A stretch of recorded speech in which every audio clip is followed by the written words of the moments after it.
Rama agrotech, शेती तुमची खात्री आमची. नमस्कार शेतकरी मित्रांनो, रामकृष्ण हरी. रामा ॲग्रोटेकच्या ऑफिशियल यूट्यूब चॅनलवर सर्व शेतकरी बांधवांचं सहर्ष स्वागत आहे. मी रामा ॲग्रोटेक प्रतिनिधी अमोल सावंत. तसेच शेतकरी मित्रांनो, प्रश्न तुमचे उत्तर आमचे या यूट्यूब चॅनलवर या कार्यक्रमामध्ये सहर्ष स्वागत आहे. मी रामा ॲग्रोटेक प्रतिनिधी अतुल गवळी. तर शेतकरी मित्रांनो, आज आपण समोर बघता की आपण आले पिकाबाबत माहिती घेत आहोत. त्या आलेला आपण स्वयंपाकात वापरतो, त्या आलेचा इतिहास आपण संपूर्ण आज जाणून घेणार आहोत. शेतकरी मित्रांनो, आले हा फक्त मसाला नसून ते एक औषध पण आहे आणि शेतकऱ्याच्या शेतातलं ते सोनं आहे आणि शेतकऱ्याचा खरा मित्र आहे. तर गवळी सर, आले या पिकाचा उगम कुठे झाला? तर सावंत सर, आल्या पिकाचा उगम दक्षिण आशिया ह्या भारत देशात आल्याचा उगम झालेला आहे. म्हणजे आपण वापरत असलेलं आलं हजारो वर्षापूर्वीचं आहे. हो सावंत साहेब, हे आयुर्वेदामध्ये आलं 5000 वर्षापूर्वी वापरलेलं आहे आणि ह्याला आयुर्वेदामध्ये भरपूर महत्त्व दिलेलं आहे. शेतकरी मित्रांनो, आपण पिकवलेलं आलं भारतातच नव्हे तर पूर्ण जगभरात पोहोचलेलं आहे आणि त्याचं एक जबरदस्त असं महत्त्व आपल्या स्वयंपाकघरात वापरलं जातं. तरी शेतकरी मित्रांनो, तरी आपल्याला जबरदस्त आल्याच्या लागवडीपासून तुम्हाला हार्वेस्टिंगपर्यंत पूर्ण माहिती भेटणार आहे. तरी शेतकरी मित्रांनो, आल्याचे बियाणे कसे निवडायचे आणि लागवड कशी करायची, संगोपन कसं करायचं, पाणी व्यवस्थापन कसं करायचं, या सर्व माहिती तुम्हाला आज आपल्या प्रश्न तुमचे उत्तर आमचे या कार्यक्रमाच्या माध्यमातून भेटणार आहे. शेतकरी मित्रांनो, शेवटपर्यंत व्हिडिओ बघा आणि पूर्ण माहिती जाणून घ्या. तर शेतकरी मित्रांनो, आले फक्त हे आपण मसाल्यातच नाही वापरत, तर त्याचा औषधामध्ये सुद्धा भरपूर उपयोग आहे आणि शेतीतून जर भरपूर पैसा कमवायचा असेल तर आले एक उत्तम पीक आहे. जमीन तीच, पण आले पिकातून विचार बदलला तर लाखोचा प्रवास होऊ शकतो. तर शेतकरी मित्रांनो, आलं पीक म्हणजे शेतकऱ्याचं चालतं बोलतं बँक अकाउंट आहे. भारताने आले पीक हे जगाला दिलेलं अमूल्य पीक हे असं आहे आलं. शेतकरी मित्रांनो, आले पिकातून आपण एका एकरामधून सुद्धा चांगलं उत्पन्न घेऊ शकतो आणि चांगले पैसे कमवू शकतो. पण 90% शेतकरी सुरुवातीलाच काही चुका करतात. आता इथून पुढे आपण त्या चुका थांबवूया. गवळी सर, तर आले पीक हे फायदेशीर आहे का? 100% साहेब, आले सावंत साहेब, 100% आले शेती ही फायदेशीर आहे. ती शेतकऱ्यांनी जाणून घेतली पाहिजे, त्याचे नियम पाळले पाहिजेत शेतकऱ्यांनी. नाहीतर 100% नुकसान पक्का आहे. तर गवळी सर, आले पिकासाठी जमीन कोणत्या प्रकारची असावी? सावंत साहेब, जमीन हलकी असावी, निचऱ्याची असावी, तिथं पाणी नाही साठलं पाहिजे. काळी असली तरी चालेल, पण निचरा पाऊस पडला तरी निचरा होणं गरजेचं आहे. पाण्याचा पीएच 5.5 ते 6.5 हा पाण्याचा पीएच असावा जमिनीसाठी. शक्यतो काळी जमीन आणि चिकट पाणी साठणारी जमीन टाळावी. मुरमाड अशी जमीन असावी. ही आपण कशी पाहतो, अशी बियाण्यासाठी मुरमाड जमीन असावी. जिथं पाणी साठते तिथं आले पूर्ण मरते. गवळी सर, सर्व शेतकऱ्यांचा एक महत्त्वाचा प्रश्न की लागवडी योग्य नेमका काळ कोणता? 15 मेच्या पासून पुढे जूनपर्यंत. 15 मे नंतर 10 जूनच्या अगोदर आले लागण करू शकता.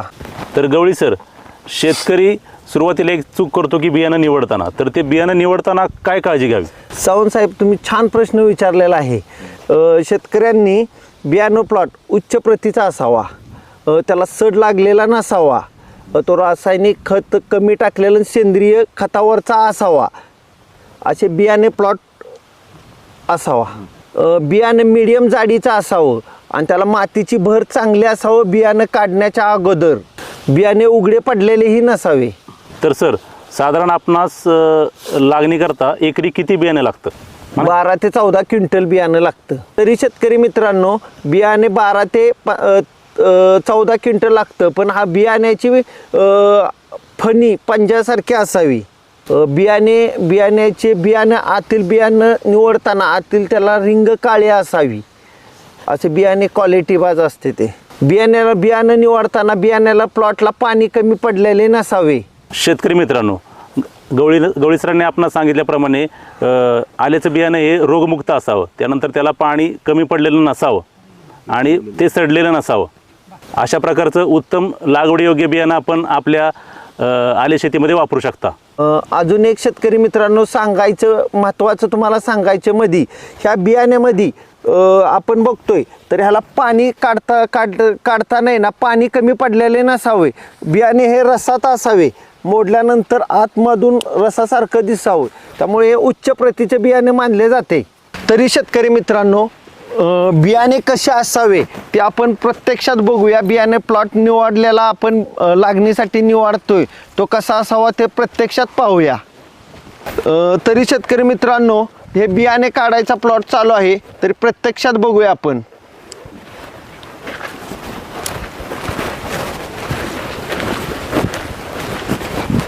तरी शेतकरी मित्रांनो, बियाणे कसं असावं आणि ते चांगले असते ते बघूया आपण, स्वतः प्रत्यक्षात काढून बघूया.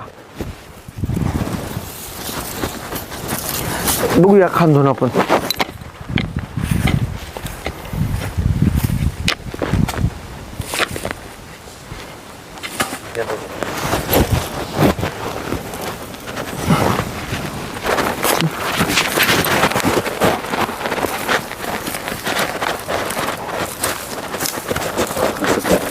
अशा प्रकारे शेतकरी मित्रांनो बियाणं पाहिजे. आणि बियाणं बघताना याची नाकं वगैरे चांगली असावीत. बियाण्याची नाकं आहेत ना, सर घ्या सावंत साहेब तुमच्याकडं. बियाण्याची नाकं अशा असावी, अशा उच्च प्रति दर्जाचं बियाणं असावं. हे आले लागवडीसाठी उच्च प्रति दर्जाचे बियाणं आहे हे, आणि हे सातारी आलं म्हणतात. बघू शकता शेतकरी मित्रांनो, आपण कशा प्रकारे याचा पंजा आहे, कशा प्रकारे फणी याची. हा शेतकरी मित्रांनो, हे आलं बघू शकता कसं रसात आहे आणि ते आतून कसं आहे.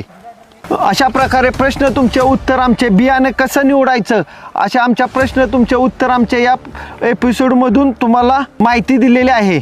तर शेतकरी मित्रांनो, आल्याविषयी अशी पुढची माहिती आपणास आवश्यक असेल तर पाहायला विसरू नका राम आयोटेचा लोकप्रिय कार्यक्रम प्रश्न तुमचे उत्तर आमचे, प्रश्न तुमचे उत्तर आमचे, प्रश्न तुमचे उत्तर आमचे. नमस्कार शेतकरी मित्रांनो, राम आयोटेच्या ऑफिशियल यूट्यूब चॅनलवर आपले सरचे स्वागत आहे. मी अमोल सावंत, राम आयोटेक प्रतिनिधी. तसेच शेतकरी मित्रांनो, राम ॲग्रोटेकचा धडाडीचा कार्यक्रम म्हणजे प्रश्न तुमचे उत्तर आमचे एपिसोड 2 या कार्यक्रमामध्ये आपले सहर्ष स्वागत आहे. मी राम ॲग्रोटेक प्रतिनिधी अतुल गवळी.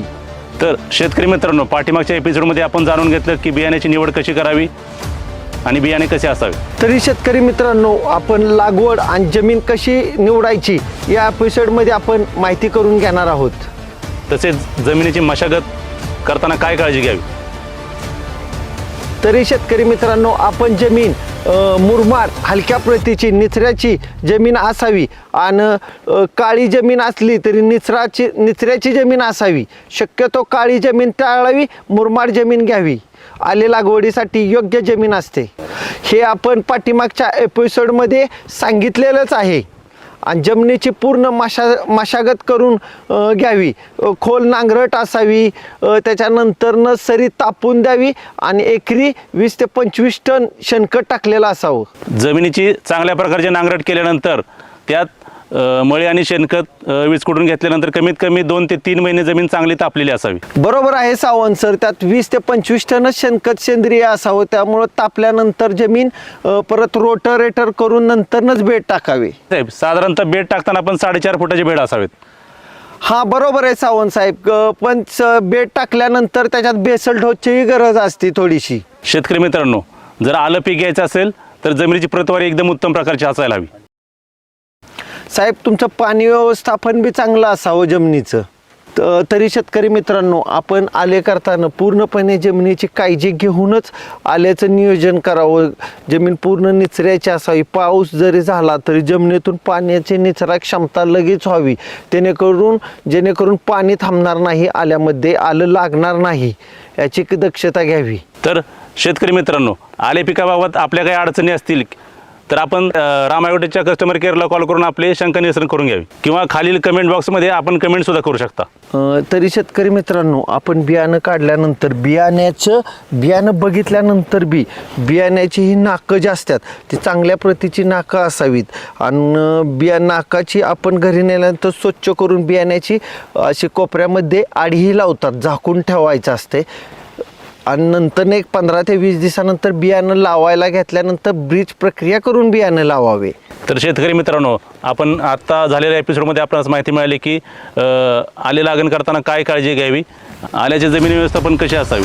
तरी शेतकरी मित्रांनो, आपण आलं पुढच्या भागामध्ये आपण आलं कशी लागवड करायची, ब्रीज प्रक्रिया कशी करायची ते नेक्स्ट भागामध्ये तुम्हाला सर्व माहिती दिली जाईल. तर शेतकरी मित्रांनो, आल्याविषयी अशी पुढची माहिती आपणास आवश्यक असेल तर पाहायला विसरू नका रामायोटेचा लोकप्रिय कार्यक्रम. शेतकरी मित्रांनो, पाहायला विसरू नका. येणाऱ्या रविवारी प्रश्न तुमचे उत्तर आमचे, प्रश्न तुमचे उत्तर आमचे, प्रश्न तुमचे उत्तर आमचे, प्रश्न तुमचे उत्तर आमचे.